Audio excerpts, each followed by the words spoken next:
ನಮಸ್ತೆ ದುರ್ಗಾಪುರ ಆಗ್ರಿ ಮಾಡಿ ಈಗೆಲ್ಲ ಒಂದು 10 ತಿಂಗಳ ಮೇಲೆ ಆತ್ರಿ. ಸ್ಟಾರ್ಟಿಂಗ್ ಏನಪ್ಪ ಅಂದ್ರ ಊಟ ಮಾಡಿ ಕೊಡಿಸ್ತದಿಲ್ರಿ, ಸ್ವಲ್ಪ ಬೇಸಾಗದ ಒಂದಟ್ಟು ಇದಾಗದು, ಹಂಗ ನಾಲ್ಗಿ ಮೇಲೆ ಗುಳ್ಳಿ ಹೇಳೋದು, ಇಲ್ಲಿ ಕಡೆಗೆ ಇದು ಮಾಡೋದು. ಒಂದ್ ಸ್ವಲ್ಪ ಅಲ್ಲು ಇದಾಗಿತ್ರಿ, ಅದನ್ನ ಕಿತ್ಕೊಂಡ್ಬಿಟ್ಟೆ, ನರ ಸೇದ ಕಟ್ಟಿಬಿಟ್ಟು ಅಲ್ಲಿ ಕಿತ್ಕೊಂಡ್ ಏನಾತ್ರಿ, ಇಲ್ಲಿ ಒಂದ್ ಸ್ವಲ್ಪ ಸಮಸ್ಯೆ ಆತ್ರಿ. ಸಮಸ್ಯೆಯಿಂದ ಅದ ಇದಾದಂಗ ಆಗ್ಬಿಡ್ತೀರಿ, ನರ ಜಗ್ಗದು.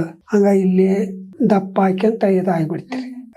ಅಲ್ಲಿ ಬಳ್ಳಾರಿಯಾಗ ಮೊನ್ನೆ ಇದು ಮಾಡ್ಸಿದ್ವಲ್ರಿ, ಅಲ್ಲಿ ಏನಿಲ್ಲ ಅಂತ ಇದು ಮಾಡಿದ್ರಿ. ಮತ್ತೆ ಇಲ್ಲಿ ಬಂದಿಂದೆ ಕ್ಯಾನ್ಸರ್ ಐತೆ ಅಂದ್ರೆ ಇದು ಮಾಡಿದಾರೆ. ನಿಮ್ಮ ಆಸ್ಪತ್ರೆ ಬಗ್ಗೆ ಬಳ್ಳಾರಿಯವ್ರ ಹೇಳಿದ್ರಿ, ನಿನ್ನೆ ಫೋನ್ ಮಾಡಿದ್ರಿ ಮೇಡಮ್ ಅವ್ರ, ಅದಕ್ಕ ಬಂದಿರಿ. ಮುಂಜಾನೆ ಕುಡಿಬೇಕ, ಹಿಮಾಲ ಹಾಕ್ಯಬೇಕ್ರಿ ಅನ್ನೋದು ಯಾವ ಚಟನ ಇಲ್ರಿ, ಅದು ಇದಾಗ್ಬಿಡ್ತೀರಿ. ಅದು ಹೆಂಗ ಆತ ಇದಾಗ್ಬಿಡ್ತಿ. ಈ ಸಮಸ್ಯೆ ಏನಲ್ರಿ, ಈ ನಾಲ್ಗಿ ಮ್ಯಾಗದ ಈ ಕಡೆ ಗುಳ್ಳಿ ಹಂಗ ಬೆಳ್ಳಗಾಗೈತಿರಿ. ಇದು ಅಲ್ಲಿಂದ ಸ್ವಲ್ಪ ವಾಸನೆ.